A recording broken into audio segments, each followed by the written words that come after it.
Let me introduce you to someone.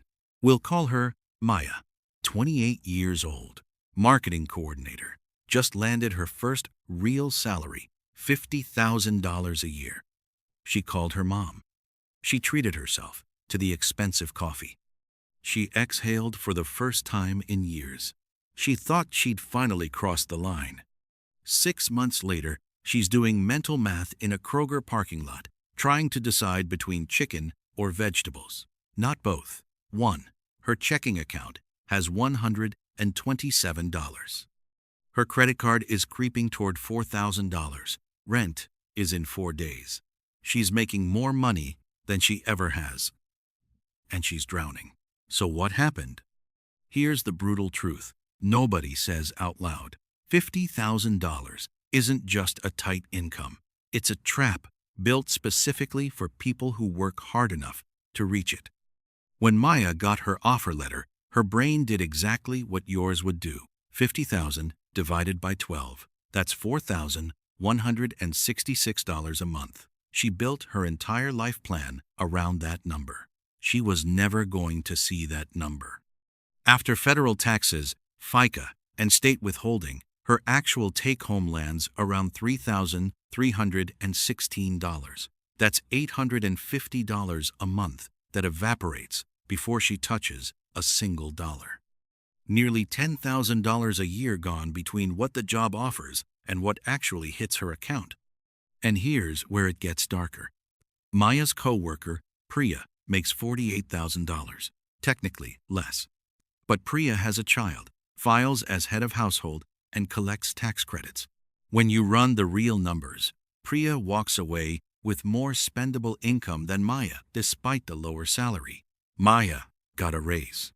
The tax code handed her a penalty for being single and childless. And it gets worse. The moment Maya crossed $50,000, her healthcare subsidy phased out. Her monthly premium jumped $160. She got a $1,000 raise and lost $420 a year in real purchasing power. Congratulations on your promotion. Here's your invoice. Let's build Maya's monthly budget the responsible way. Rent, $1,150.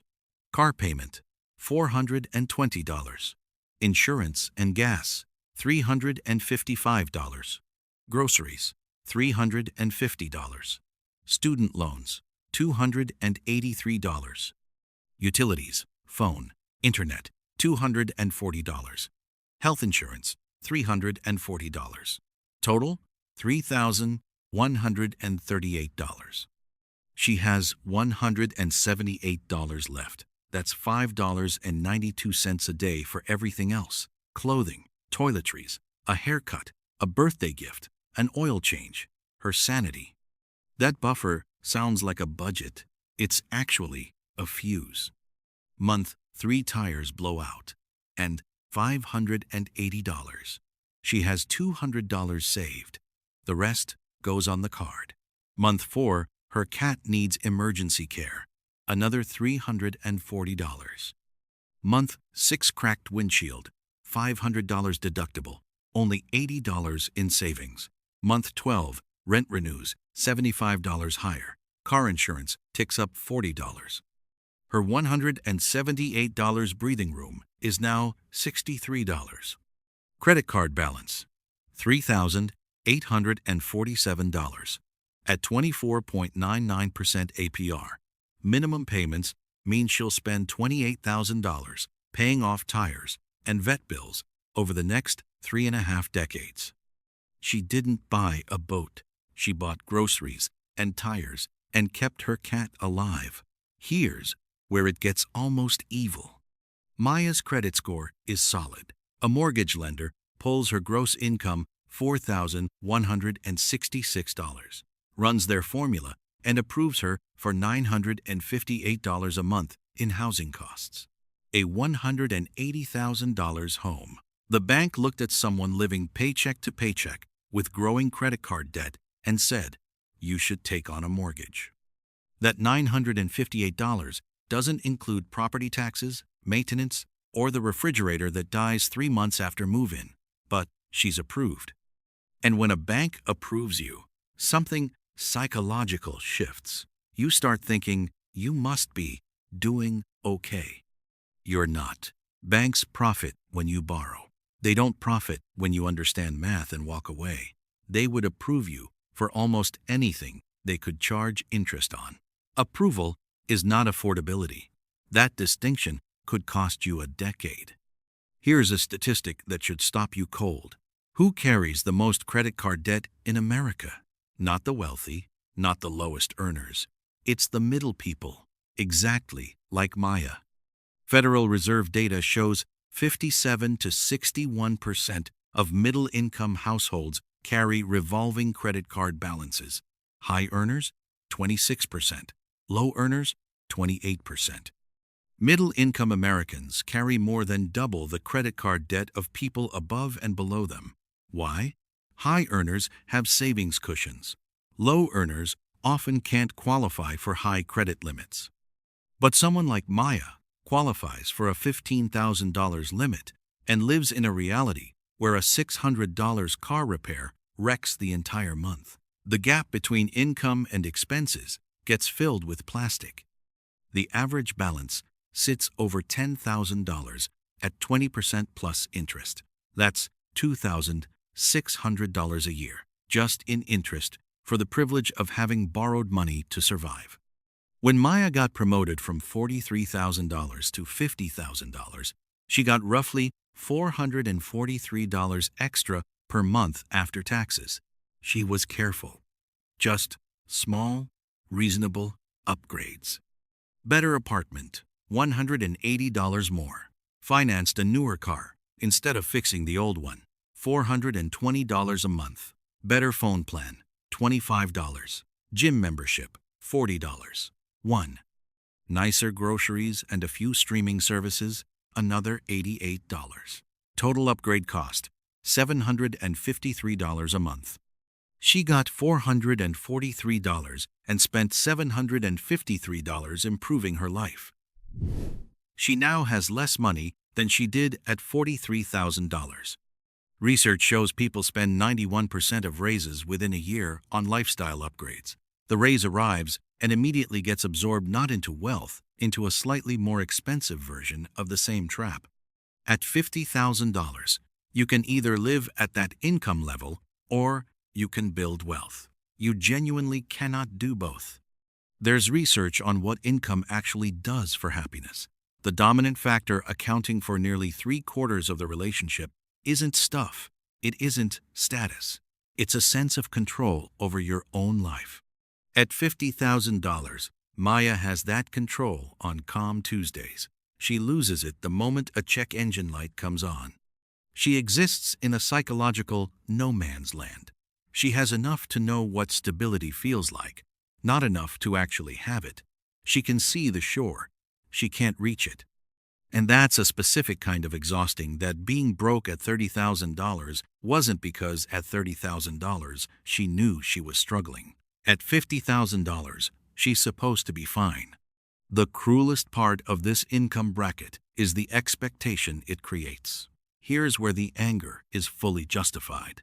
In 1990, $50,000 had the purchasing power of roughly $124,000 today. Someone earning that equivalent could buy a median home at 1.6 times their annual salary. Today, the median home costs over 8 times Maya's salary. College has gone from consuming 10% of a comparable income to nearly 50%. Cars have nearly tripled as a percentage of salary. Maya isn't failing at $50,000. The number stayed the same while everything it could purchase got cut in half and then cut again. You cannot budget your way out of housing costing 8 times what it should.